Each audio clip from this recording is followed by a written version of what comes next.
everybody. My name's David Carney. I'm the Executive Director of the Career Industry Council of Australia. Welcome to our final webinar in our February series.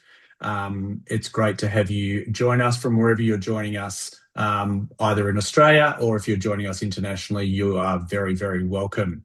Just before we get underway today, I'd just like to make an acknowledgement of country. So the Career Industry Council of Australia would like to acknowledge the traditional custodians of country throughout Australia and their connection to land, sea and community. I'm hosting this webinar on the lands of the Whadjuk people of the Noongar Nation, and I'd like to pay my respects to their elders past and present and extend that respect to any Aboriginal or Torres Strait Islander peoples who are joining us in the session today. Just a little bit of quick housekeeping before we get underway, just to let you know this session is being recorded. If you do experience any technical issues during the course of the session, just in the first instance, try to refresh your screen. If that doesn't work, please use the link that you've been provided to come back in. We will have the chat open today, so feel free to add your comments and contributions, especially if you are doing some work in this space. We're obviously keen to hear what you're doing around green guidance. If there's time at the end, we'll have time for questions, and we would ask you please to put those into the Q&A button. As always, just a reminder that the use of AI note takers or any audio and visual recording equipment is not permitted throughout the course of this session. As we move out of February and into March, we have two webinars coming up as part of our international webinar series on the 11th and the 25th. If you're interested in either of those two events, please visit the Seeker website, click on the events tab, and you will be able to go through and purchase tickets for either of those two events if you are interested. So it gives me a great deal of pleasure to welcome Corinne Grant to our webinar series for February, for a really important topic to close out our February series. So she is the Assistant Professor in Career Studies at the University of Warwick. She's a qualified career development practitioner with over 20 years experience in career development, work-related learning and teaching in higher education. In her current role, she enjoys the opportunity to work with and learn from practitioners working in a great variety of settings, such as education, health, human resources, as well as private practice. Her research and writing to date have mainly explored the role of career guidance in supporting environmental sustainability, challenges this may bring to practice, and concepts to support career development professionals in a green guidance approach. She's currently leading on the UK arm of an international survey which aims to learn more about career professionals' perspectives on career development and environmental sustainability. Corinne, welcome to our series. I'm going to close my presentation and let you open yours. Super, thanks very much. I'll just do that.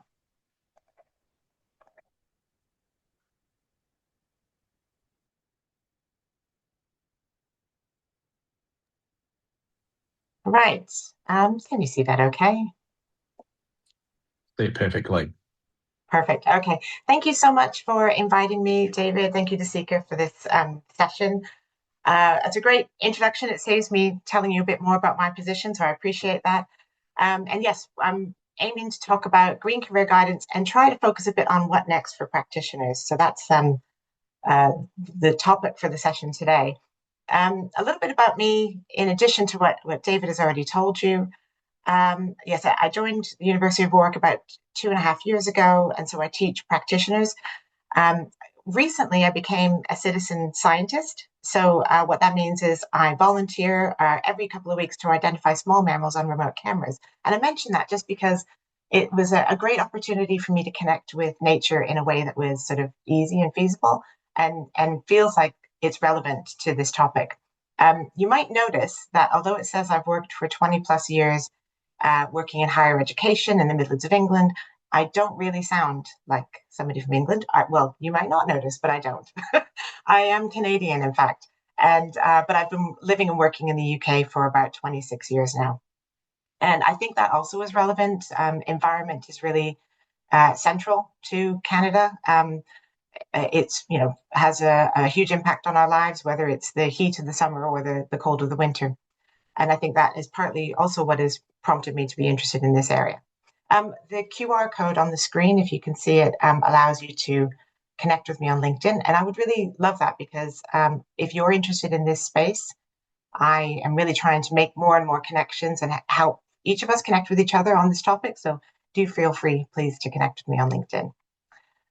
My story in Green Career Guidance so far, let me just tell you a little bit about that.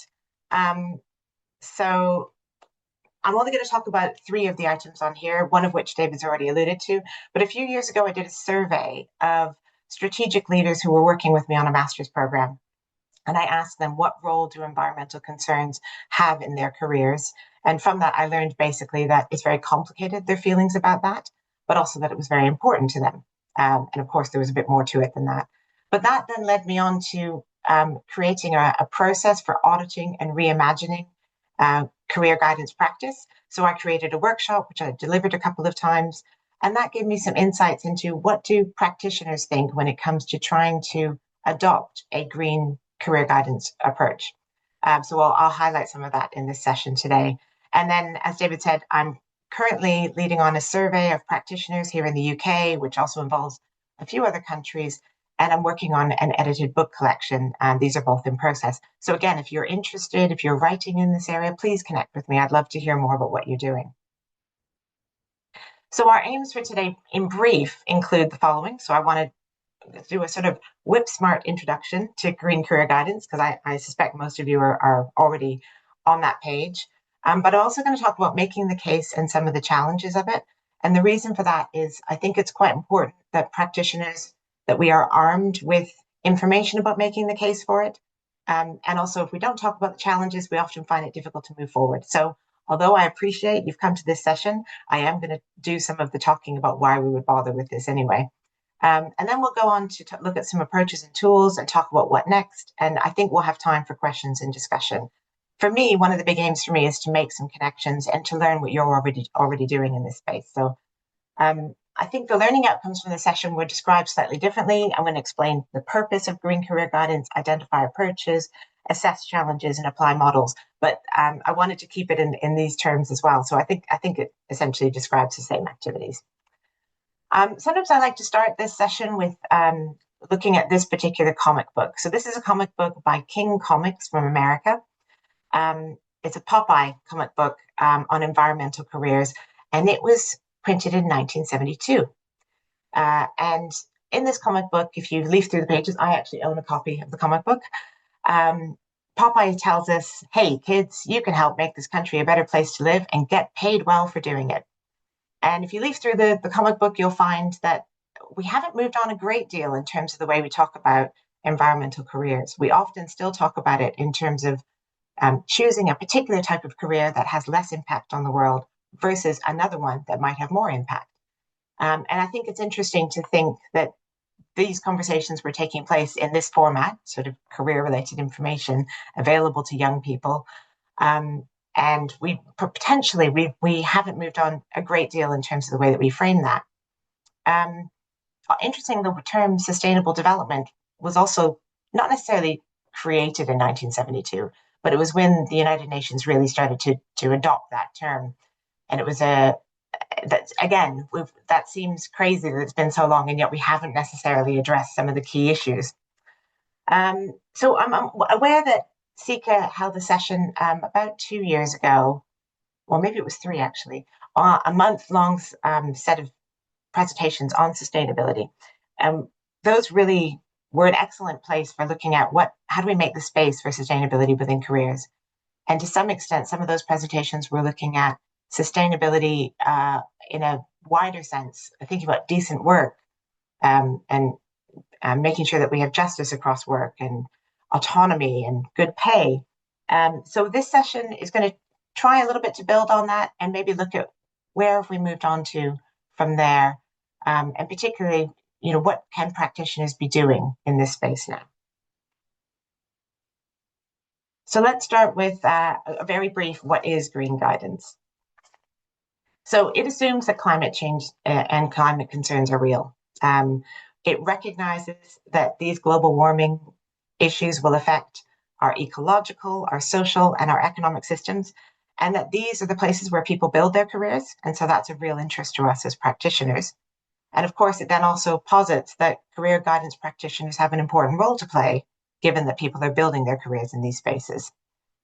It also aligns very sympathetically with the goal of helping individuals to lead meaningful, productive, and sustainable lives, which I think is something we would all align ourselves with as practitioners. But with that, I acknowledge it can bring some ethical and practical challenges. And on that note, I would like to launch a poll. I'm not going to look at the results of the poll immediately, but David, if you could launch the poll about challenges and barriers, I'm wondering if people could tell us, when you're thinking about green career guidance and that approach to practice, what do you find challenging? And you can choose any of these items.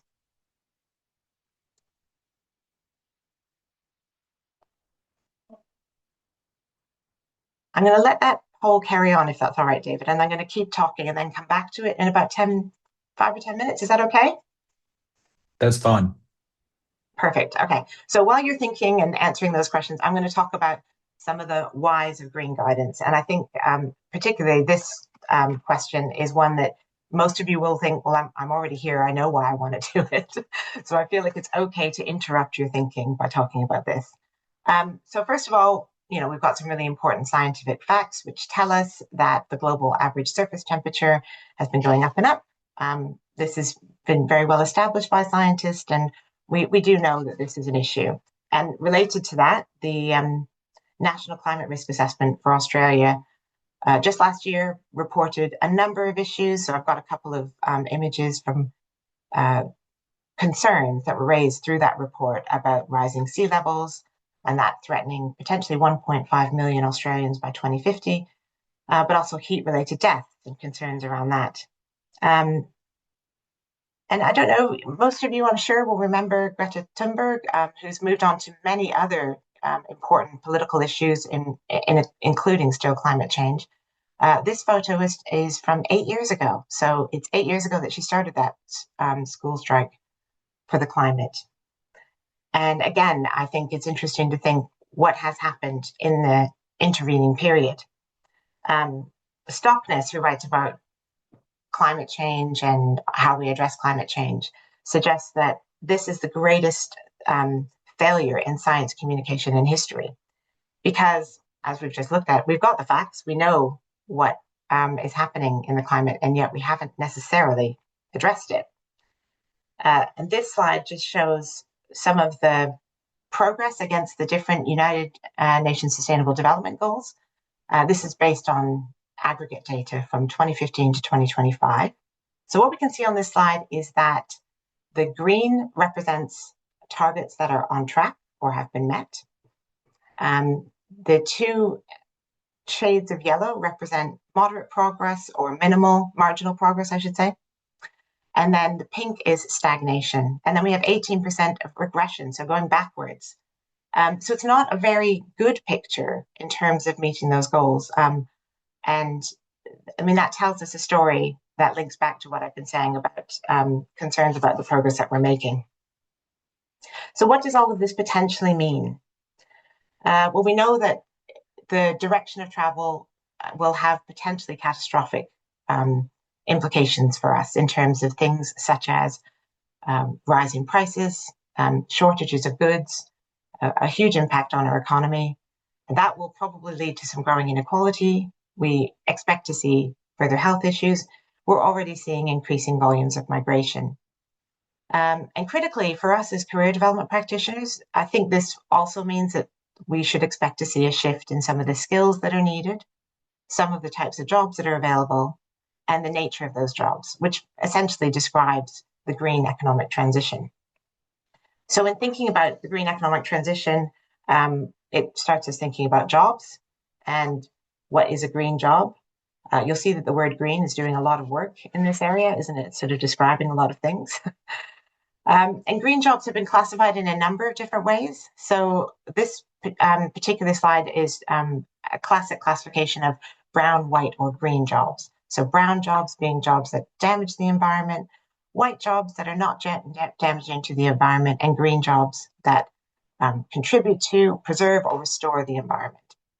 And the graph, which comes from a report called The Possible Implications of the Green Transition for the Labour Market, shows that brown jobs have indeed reduced, so there are fewer of those. Green jobs have increased slightly, but it is white jobs and generally jobs overall that have increased. So that doesn't really tell us that the green economic transition is happening in the way that we think it might. I should have prefaced this by saying I am not a labour market expert, but I do think it's useful to cover some of this. And you've got some good presentations about the labour market from the past and coming up. But I think it's important to dive into this a little bit. My colleague Chris Warhurst also defines green jobs in a slightly different way. So he talks about there being new and emerging jobs, enhanced skills and knowledge jobs, and increased demand jobs. So on this graph, you can see this is data based on Scotland. 60% of the jobs are considered non-green. So we're interested in that. We're interested in the fact that a lot of jobs don't seem to come into this category at all. 4% are new and emerging. So these would be jobs that are new skills, brand new. We didn't see them before. Probably things in science and technology, potentially around solar panel technology or heat source pumps, for example. Enhanced skills and knowledge jobs would be jobs where there is an existing job, but you also need to consider the environment. So perhaps somebody who's an accountant, but also is responsible for corporate social responsibility and sustainability as part of that. And increased demand are jobs that may not be green jobs technically, so they might not be improving the environment, but we need more of them in order to deliver some of the green initiatives. So it could even be things like transport or logistics. I think it's interesting for us as practitioners to note, and of course, this is only a small snapshot of data in Scotland, and it's very localized, isn't it? Green labour market information. So this could be very different in some areas. But it's interesting for us to look at this and think there are a small number of new and emerging roles. We're often told that the world is changing at a great pace, and it's difficult for us to keep up. Career development practitioners do need to have a good understanding of what's happening in the labour market, so because we're the main mediators of that for our clients. And I think what this is potentially telling us is that we probably know a lot of what's happening, and there are some changes, but perhaps not as many as we might have expected. So what does the green economic transition look like? Well, so it is accelerating in some areas, certainly. So energy, construction, finance, and in those areas, we see labour market shortages. And in other areas, it's more incremental, so manufacturing, logistics. And it is very dependent on coordinated policy, investment, and skills development. So depending on where you live and where you're operating, if you have a government and initiatives that offer really coordinated policy, that will normally lead to coordinated investment, and that might lead to skills development. There's a really interesting example in England where we had a short period of coordinated policy around heat source pumps, which were a new and efficient form of heating our homes. That was not sustained. And as a result, the skills development hasn't followed. So we don't really have enough people to implement the heat source pump initiatives. And we are not really in that space of providing that type of energy now.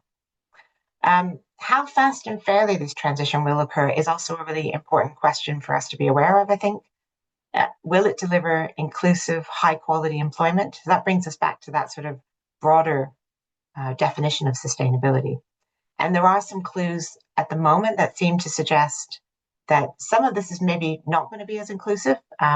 There's some evidence that would suggest that there is a gender disparity on how that transition is happening. And that may relate to the fact that some of the major roles in science and technology are typically still considered male roles or often attract men. I was listening to the Easy Being Green jobs webinar from the Australian government, just as dipping my toes into some of the resources available to you around green jobs.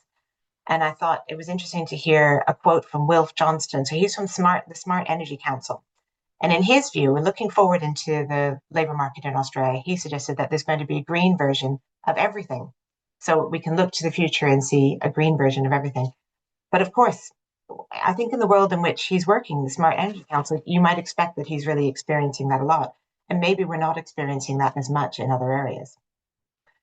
So when we start thinking about jobs, we often also start thinking about skills. So there's also this terminology around green skills. These are the skills that are needed to support a sustainable economy and future. That's sort of one very simple definition there. And I think skills frameworks and reports on skills are very useful to support our work. I'm sure many of us call on them when we're trying to communicate to our clients what we think is happening in the labor market, and also how we can help them to see themselves in the labor market. So I've just called on a few different examples here. You've got the Education for Sustainable Development framework, which comes from higher education in the UK. We've got the World Economic Forum, skills young people will need for green jobs of the future. We've got Green Comp, which is the European Sustainability Competence Framework. And then in Australia, you've got the Australian curriculum, the Sustainability Cross-Curriculum Priority. And some of the common threads looking at each of these include the idea that transferable skills are very important. Systems thinking is important, the ability to understand systems and approach problems with that perspective. Domain and technical knowledge are quite important. And there's also a strong emphasis on values, mindset, and collaboration. And I think what's also interesting is that these all offer positionality. They all take a position on skills, and that position lacks neutrality, which is why I want to bring you to one of the foundational sort of areas of work for green career guidance. And this is Tony Watts's socio-political typologies of guidance, something you may all be very familiar with. So I won't spend a great deal of time on it. But I think it is a really useful model to help us think about how do we approach career guidance, thinking about a political topic such as climate change. So the way that Tony Watts positioned different approaches to guidance was that they might fit into one of these four areas. And the different points at which we're considering these areas is based on whether or not the practice focuses on change. So at the bottom, the conservative and liberal approach, we see a focus on maintaining the status quo, so maintaining neutrality, no change. And the top, the radical and progressive approaches, would be approaches that argue for change. They're not neutral, they have a position. Or I suppose actually that's not fair, because what Tony Watts would say is we all have a position, and this position is important to acknowledge. And then on the left and the right, we're looking at focus where that guidance approach is focused, whether it's focused on systems and how people are operating within systems, or whether it's focused on individuals and how individuals operate within systems. And so, yeah, the different titles can look a little bit political. So the fact that they're called conservative and liberal, but that wasn't really Tony Watts' intention. He was really just trying to name, what does this practice look like? And I guess the big question for this particular model for me is, if we agree that the world isn't fair, and we think that career guidance practitioners may be able to have a role within that, then if we're always operating in either a conservative or a liberal space, then we aren't probably pushing for that change to happen. And I think it's pretty evident that if we are interested in climate change being addressed, and we think that we are going to do that through career guidance, then radical and progressive spaces are where we would need to be in order for that change to be supported. So this is a sort of foundational piece of work. It was from 1996, which interestingly is also the year that Peter Plant coined the term green guidance. So we owe a lot to those two individuals. So the reason I wanted to talk about that is because I think it's important for us to note that organizations are not neutral. We know that the United Nations Sustainable Development Goals are embedded in strategic aims of many organizations. And these organizations are examining their impact, they're adding sustainability themes to their strategic aims. There's evidence to suggest that that is happening. And in fact, half of the world's largest companies are committed to net zero targets. Most of us, I would imagine, work for an organization who have made commitments to sustainable development goals. So they have taken positions, organizations have taken positions, and that includes our own, but also the ones that anyone who might be working, anyone we might be advising on work might move into. And professional standards are not always neutral. So I'll give one example here in the UK. I lead on an apprenticeship here in England. So we have a series of knowledge, skills, and behaviors that our apprentices need to develop in order to evidence that they have become that career development professional. And this has recently been revised We have a new knowledge standard, which I won't read out there. I'll let you read for yourself, but you can see it highlights our understanding of green economy and sustainable development. And a new skill standard, which is about supporting clients to adapt their behavior to consider environmental changes and recognizing the scope for sustainable outcomes in their actions. So we're being expected to prepare career development practitioners for this. So this is not a neutral stance. This is a stance that has an opinion on this. And I note that SECA are shortly going to be coming up with their fresh edition of the professional standards for Australian career development practitioners. It looks like there will be a stronger focus on equity, ethics, and impact from what's been said. So we'll look forward to looking at that. And to me, that probably says that there will be a position of some sort stated within that.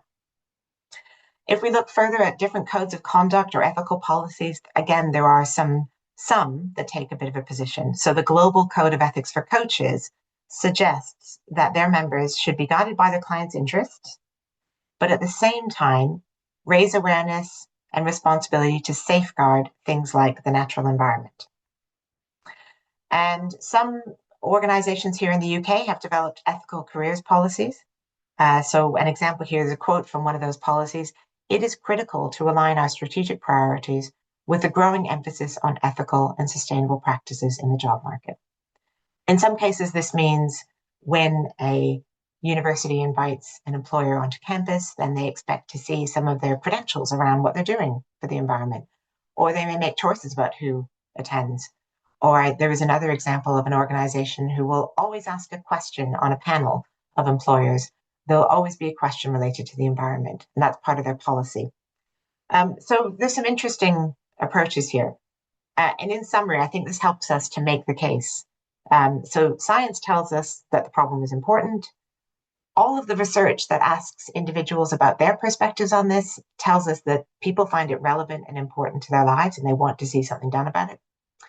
The Sustainable Development Goals help to contextualize and call attention to different issues around environment and where that responsibility might lie. And it also offers some methods for measuring progress.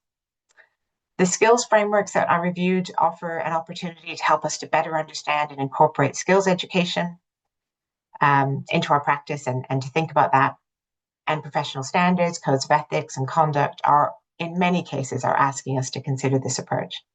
So I think as experts, we can employ all of these different things to help us to support the argument for a green career guidance approach. And we are really well positioned to do that. We are the ones who are aware of the challenges in the labor market. We're aware of the challenges that our individuals face, and we're the experts in mediating those challenges and supporting and guiding people to their learning and their work. So this is a time where I'd like to go back to the poll. Would I need to stop sharing my screen in order to see the results? David. Oh, great. Perfect. Thank you so much. Okay, thank you. So I can see that the biggest area of concern is around knowledge of and access to reliable green labor market information. And after that comes more training skills, confidence in this approach, and then practical tools and resources. Okay, so ethical challenges are also an issue, but really it's about, I need to have better knowledge, I need to have better labor market information and tools and more confidence in all these areas. That's really helpful. Thank you for answering that poll for me. So what I will do is I'm just going to share with you the voices I've heard from career practitioners, which absolutely mirror what you're saying. And I'm going to give you some examples of how we might address a few of those areas. So what you see on these slides are a sort of topic around challenges, and then the voice of the practitioner are quotes from practitioners that I've spoke to over the course of various workshops. So you can see the practitioner concerns. I'm concerned about remaining impartial. There's a tension between directive and client-centered approach. And that was less of a concern within your group. But if that is something you want to explore and you have concerns about, I think it's worth considering the limitations of impartiality. And if you think about Watts's typology of guidance, it would suggest that we always take a position, and so therefore being impartial can be really challenging. We can also look back to those codes of ethics, which are starting to tell us this might be important for us to take into account and to have a position on. And I think we can argue that as practitioners, we have a responsibility to mediate the green transition in the labour market. We are the ones who are well positioned to learn about that and provide information and guidance on it. So although we may be concerned about impartiality, there are issues around being transparent, but we also have some responsibilities there. And I guess the other question might be, if we aren't doing this, who might be doing this better? And to some extent, I think we're in a good position to move things on, because what we found so far is some things are being done. There's lots of fantastic projects, but we are seeing perhaps not enough action and not quickly enough. Perhaps we need to go to where people are working, where people are making their lives, to help move this on in a different way. Eva Kavakova and Thomas Sprach have written a nice review of ethical challenges, which I can recommend you read if you're worried about this or you think you want to talk about this with others. Now, a really big one is knowledge, skills, confidence, and access to labour market information. I agree. This is really, really challenging. There are resources available. So I talked about that Australian Government Job Showcase, which was just one that I picked up on. There are green labour market groups on LinkedIn, which can be really useful to follow. And I'm going to show you the Green Guidance Project in a few minutes, which is an excellent new toolkit. Some of you may be familiar with it already, but if not, we'll explore that a little bit. But I agree, it can be a real challenge to know where to look for reliable sources. And I think that's where we're at this point, is trying to do some of the doing to then say, what works? Do we have an evidence-based approach that seems to work? And how can we then share that well with others? I think we have moved on in that respect, but it is a challenge. And I think, as ever with labour market information, it often isn't a case of a lack of information, but an overload and a difficulty of assessing and evaluating the information. So again, that Government Job Showcase was a good example, it was great information about the energy sector.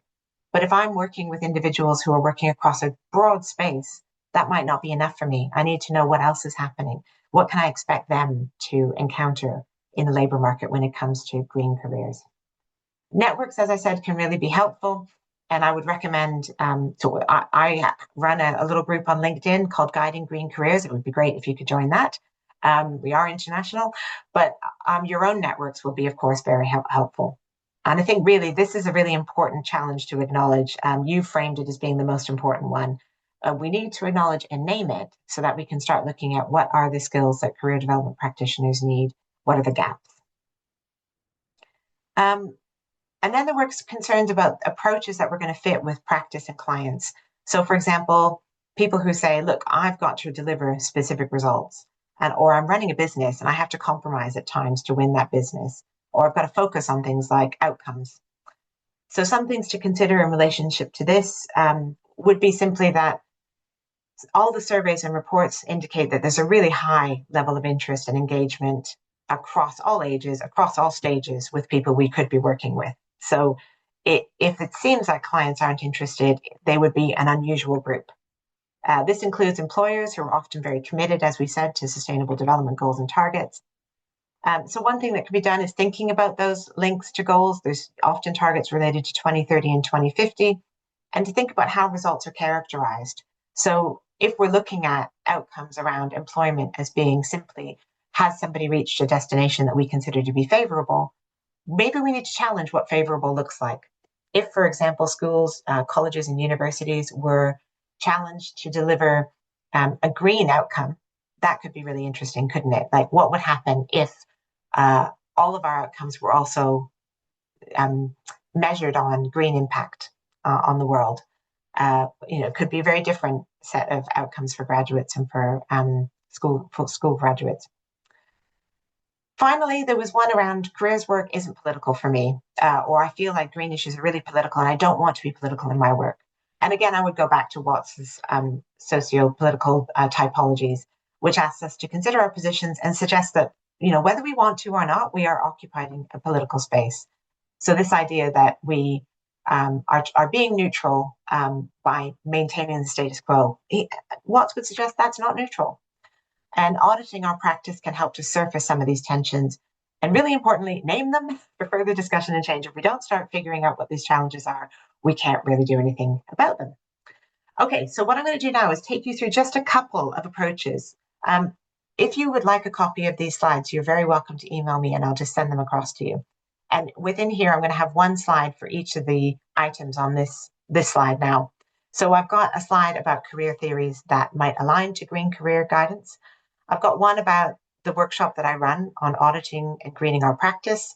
I have a slide that outlines how you might run a greenwashing labor market information workshop, which would be suitable for groups of adults, of young people.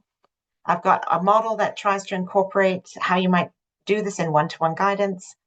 There's a framework available from Tristram Hooley and Miriam Dimsitz on the 5 dimensions for environmentally sustainable career.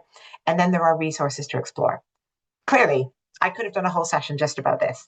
But what I'm going to do is I'm going to look at the career theories that align, and then I'm going to move on to the resources because you can explore all of the other items yourselves. And I really want to make sure we have time to look at the green guidance, the European Green Guidance Toolkit.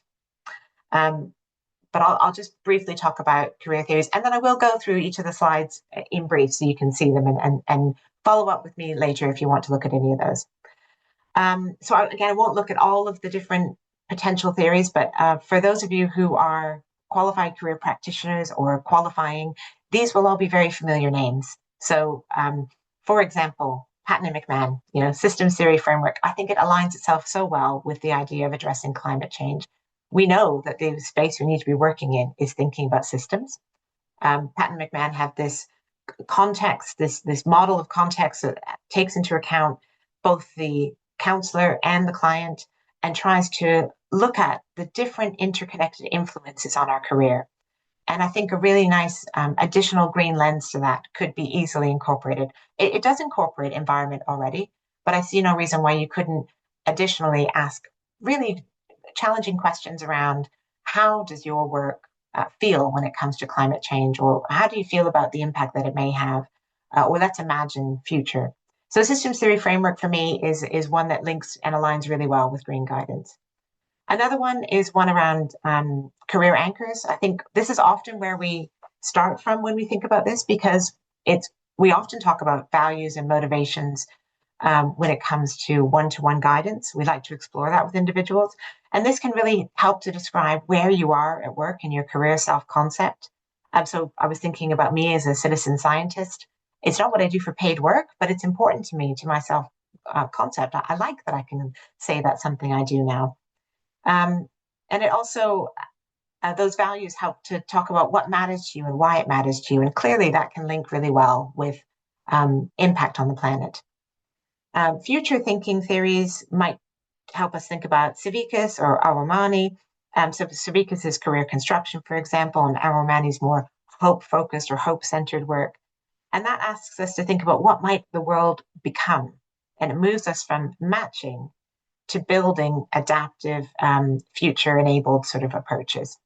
I've already talked about Watts quite a lot, but the other one that it comes up and has evolved certainly out of Watts and out of thinking about different approaches is emancipatory approaches promoting social justice. And there's quite a few names in relation to that, but I would mention Tristram Hooley, Ronald Sultana, Ria Thompson, and Miriam Dimsitz as some of those particular ones that you might want to look out for. So the next slide, I'm going to move through it, despite the fact that I've got a number of different stages on it. This is the auditing and greening our practice workshop that I have run a couple of times. You can actually access this through the article, which comes from the National Institute for Career Education and Counselling, NICEC, in the UK. You can access that for free, and then you can actually see the whole thing. So I won't waste time talking any more about that. I have also developed a labour market information workshop on greenwashing. So this particular session relies on existing resources. So these resources are already here. I've listed them at the bottom. There's 3 resources on greenwashing. And the idea for this workshop is that your participants will critically engage with labour market information. They will identify and apply some hallmarks of greenwashing, and then they'll reflect on this and what it might mean for their career planning and research. So as a group, they come together, they work in small groups to investigate the resources, and they try to identify what are the main items that we need to consider to figure out if an organization could be considered to be doing greenwashing. So they develop a collective, is it greenwashing checklist based on the resources they've been given. So there's a bit of creation and engagement with the resources and a bit of critical thinking around labor market information. And then as pairs, they then spend time investigating 1 to 2 employer profiles using that checklist that has just been created.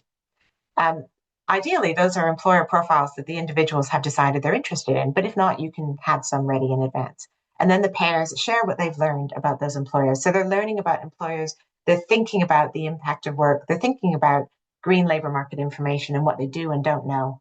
And then finally, some individual reflection on how might what they've learned relate to their career planning and their research going forward. So that's a workshop that, just gives one example. The one-to-one guidance slide you can have a look at yourself. And then there's Tristram Hooley and Miriam Dimsip's 5 dimensions for environmentally sustainable career guidance, which is a framework for looking at careers from 4 different perspectives and trying to think about how you might do things differently to help bring out different conclusions. Okay, so I've ran through a load of different resources for you to pick up later yourself, but these are 2 more that I think are really important, and one that I'm going to share my screen and get a chance to have a look at. Okay, so the European Green Guidance Project has a lot of really excellent resources, some of which I've already cited in this session. One of them is about, there's a literature review, but there's also one that's about the ethical challenges and how we respond to that. But really importantly, in the last couple of months, they have released a toolbox, Exploring Green Guidance Toolbox. And in this toolbox, you can search for resources that are applicable to your setting. So we'll look at one together, but you'll get a sense of how the website looks once I do that. There's also a book that I've reviewed by Liz Painter, which came out last year, called Sustainable Careers. And Liz writes in a very accessible manner. I think it's very useful as a way for practitioners to dip into this topic, but also something that you can have available for young people, for adults who are thinking, I really want to think about a sustainable career and what that means. I found it a very useful tool. So before we move on to exploring green guidance, and just double checking, okay, we've got about 2 minutes left. So what I want to do is very briefly talk about AI tools and sustainability. And I'm doing this deliberately because I spoke to David last week, and I'm aware that you had a session from one of my colleagues about AI, generative AI, which I'm not at all not a fan of. I think it's a really interesting and important development. But there was a question about how generative AI tools may impact on sustainability. And yeah, there are some really concerning figures when you look into the reports about this. So the main report I've looked at is the International Energy Agency. On this slide, there's a number of different worrying things. Of course, generative AI, like every single tool we will use, has a carbon impact. I think some of the most worrying statistics come out from me around the consumption of water, that AI-related infrastructure may soon consume 6 times more water than Denmark. And that's in a world in which a quarter of humanity still lacks access to clean water and sanitation. There are some recommendations on the ethics of artificial intelligence. So UNESCO have this recommendation that they are asking various countries to sign up to. And I think, interestingly, within that, there's this quote where it says, in instances where there are disproportionate negative impacts on the environment, AI should not be used. But it's difficult. The global data is not easily available. Researchers are still trying to establish the evaluative frameworks to say what is the impact and how do we measure this. And probably most importantly, it's challenging to opt out. So I can say that AI hasn't been used to prepare this presentation, but I used Google at various points, and AI is already within that. So it is a challenging space to consider, and I think we need to be pressing on the speed at which we're moving to AI and those tools. It isn't, we're not the culprits. We're not the people who are using this and having the biggest impact. In fact, it's cryptocurrency is also a really big issue. So it's something we need to be aware of. And I'm glad I got the chance to look into this a bit more, because it wasn't something I knew about in terms of data. I thought it was a problem, so I had a chance to read a bit more about it. Okay, so I'm going to stop sharing my screen for a minute so I can share a different screen. And in a minute, we'll do a poll, which is just asking what's next for you. So if you can be primed with that, David, that would be super. But I want to share the Exploring Green Guidance toolbox. So this is the website, Green Guidance. If we access the toolbox here, I can show you here that you can search by a keyword. So I could search by a particular word if I wanted to. You can search by the target group that you're working with. You can search by a particular focus. You can search by the kind of activity you want to do and whether you're working with individuals or groups. And if you know you only have an hour, you can say, I'm only going to do something for an hour, give me something within that time frame. So I'm going to search because I know we have on the call people who work in secondary and higher education. And so I'm going to try searching for that initially, and I should find a few different tools. I've looked at these already, so I know what these are. So there's one around identifying moments of resonance. It tells you, which group this is for, what the activity is, who it's linked to, how long it will take. And there was one that I thought might be interesting to look at with each of you. So maybe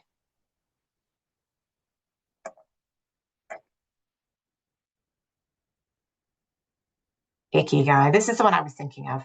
Ikigai is a concept you might be familiar with. It's this idea that we think about ourselves in terms of what we like doing, what we're good at, what we can get paid for, but also what is needed in the world. So it links really well with environment. And so within this particular website, you can see there's a session that's for individuals or groups. It takes about 60 minutes. It's an adapted approach from Ikigai. This tool gives you the rationale, the objectives, gives you a worksheet, a list of questions, and tells you what you're going to need for the session. It tells you what to do in the session. All the resources are available on here. So this is fantastic. And exactly this type of resource is available across a number of different areas. And I think increasingly this will be a place where people can add additional resources. So I wanted to give you a chance to look at the website. I appreciate it. It's always annoying when somebody else is scrolling on a web page, but I would absolutely recommend you go and have a look at this Green Guidance project and the toolkit and start seeing, well, what kind of resources in there can I actually go ahead and just literally take up and use? And they have been tested. So there's a report coming out on the impact of this soon, and you'll find that on the Green Guidance website as well. I'll stop sharing now, and if we could launch that final poll, that would be super. I'm interested in what you might do next in terms of green career guidance. You can choose many, and it may be that you're already doing a lot in this space. And if so, please, please, please share what you're doing. It'd be great if you could. I have another slide, which is about some of the research gaps that I think are still missing within this space. And so I'm happy to look at that with you. But I really wanted to end on a sort of what are you going to do next and what has been helpful to you. So if we can look at the poll once people have finished, and I can also look at the chat and see what has come up and any questions that have come up. Perhaps it's a good time to look at that and then come back to the poll, David. We can definitely do that. You may have to, can you see the Q&A button down the bottom of your screen? There's some questions in there. If you can't see it, if you click on the More button, and then I think there's some... I can. Cindy, thank you. So are green jobs identified within industry classifications? Yes. I mean, there's been a lot of there have been a few different approaches in classifying this. So I just chose sort of two classifications, but you can find information on that if you find that helpful to working with individuals. I've actually found some of that in reports from America, so I haven't found that in Australia, but I suspect it would be very similar in terms of the government wanting to try and provide that classification. Kim, is there data about what industries are most commonly represented in the different color jobs and changes over time? the industries that are most commonly represented are the ones that you might expect in science and technology and engineering at the moment. Those are the ones that are affected the most. And the data that I shared from Chris Warhurst, which is not, again, that doesn't happen to be Australian data. It happens to be data in Scotland, but he's working on a project on classifying green jobs in a number of ways. That data suggests that, interestingly, finance and building and engineering and energy are the main areas. Changes over time, that's an interesting one, because I suppose it hasn't really been that long. I think if we look back to when we started calling green jobs, it's over a decade, certainly, but I'm not sure there's been enough research done on that. So does co-design with students help improve guidance in this emerging area? I think that's a really good question. I don't know the answer, because I haven't done a project where I've tried to look at the impact or the difference that might provide. But I think that would be a great project. Does somebody want to do a PhD or a research study on that? That would be excellent. Also, why wouldn't it? I think it's a really good point. Why wouldn't that help? Because what we're trying to do is connect with what individuals want. And so if we co-design activities, we're probably going to find that we're doing what people are interested in a much more impactful way. Yeah. Any other questions or thoughts? I think early on in your presentation, if you scroll to the top of the chat, Corin, I think there were some people putting some questions in there. There was originally one from Maya, there's one from Kim.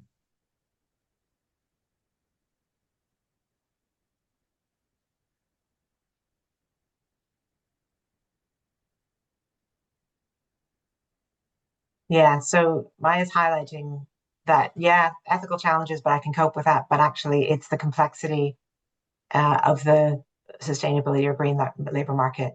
Yeah. And I agree. There's not enough being done to support us in having reliable resources that we can call on to say what's happening. But I think part of that is that whole piece on it isn't happening at the rate that we're sort of told it would. So it does rely on a coordinated policy and coordinated investment. And in some cases, that hasn't borne out. So we've got, you can have a green job in a traditionally brown industry sector. Yes. And we didn't really talk about just transition and this idea that people who are working in sectors that are classically considered as having a negative impact on the environment, we need to consider that in terms of this change to a green economic transition and what happens with those jobs. So certainly the green energy sector is an important one to consider from that. There's a lot of work being done to bring people from brown industry into green. But I also take your point, Maya, you can have a green job in a traditionally brown industry sector, especially if you're saying that some of those green jobs are the ones that are enhanced or embedded new responsibilities around sustainability.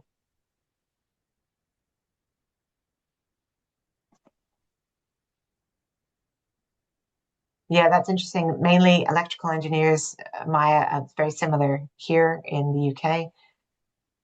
The other research there's shortage of greater gender. Yes, yeah, yes. I think that's something to watch out for, isn't it? We're moving potentially really quickly in some respects, and in certain sectors, and that might mean that we're not doing that inclusion piece. And I mean, that's not for career development practitioners to do, but I think we can certainly be in a position to challenge, remark on, make people aware of as they're moving into roles and start to build an awareness of that.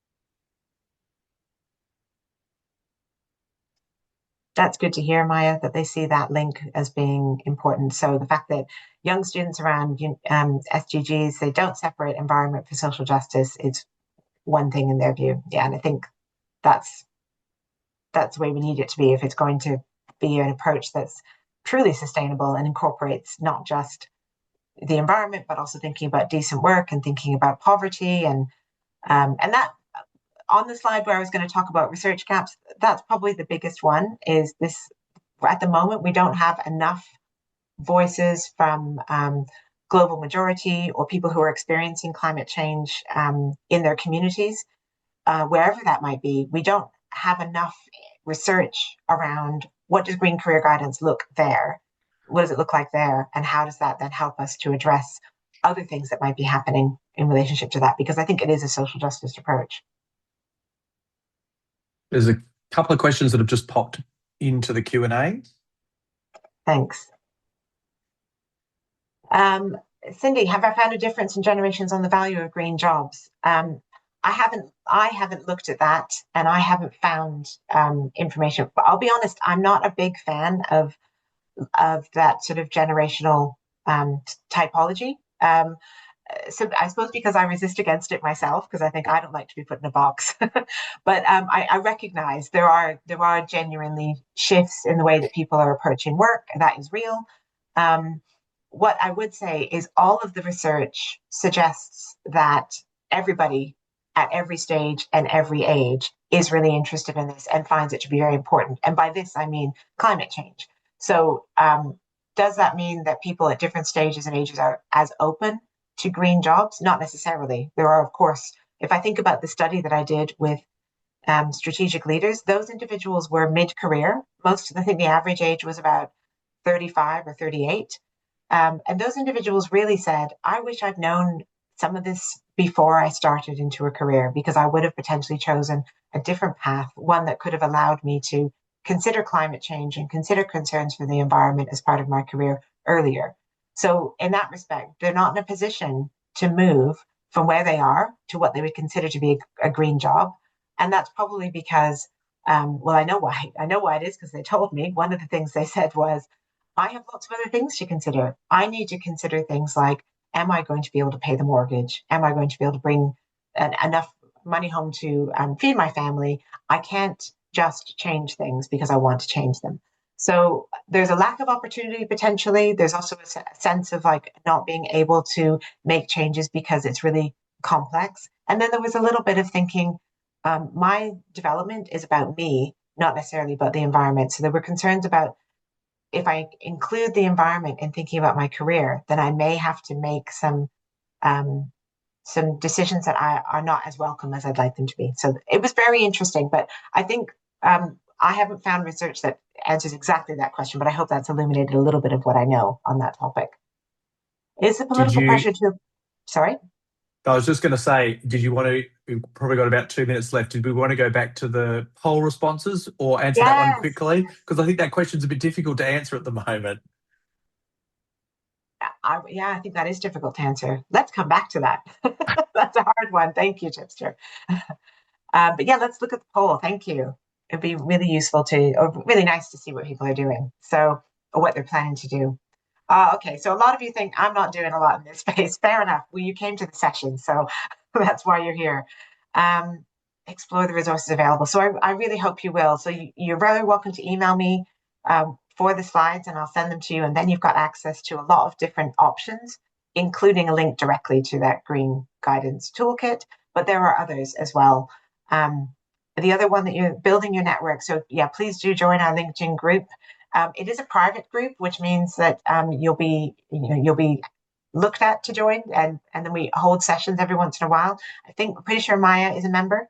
And so yeah, those are the two top things you're doing. Yeah, fantastic. Thank you so much for telling me that. I really appreciate hearing your voices as part of this, and I appreciate the opportunity to talk about it.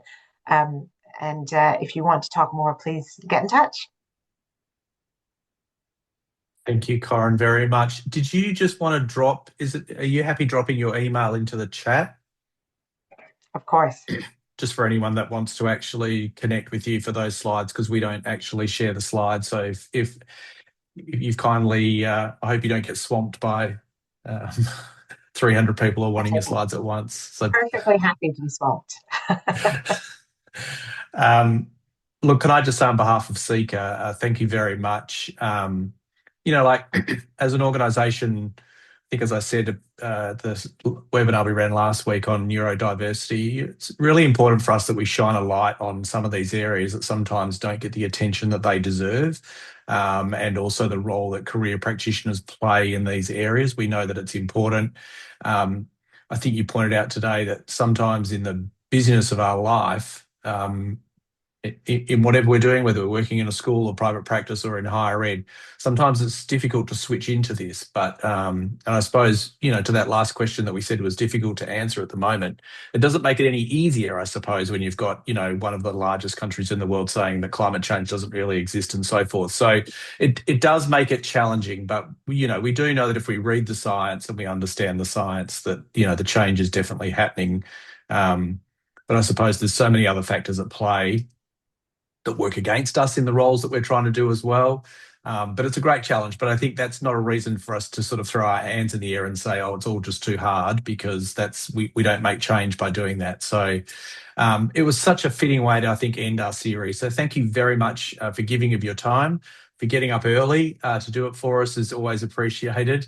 And it's been a great pleasure. So on behalf of Seeker and our attendees today, I'll send you a copy of the chat so you can see people's comments as well. Thank you. Thank you so much. Oh, thank you. I really appreciate your time. Thanks, everyone. Take care. Have a great rest of the week. Enjoy your day. Thanks. See you. Bye-bye. Bye-bye.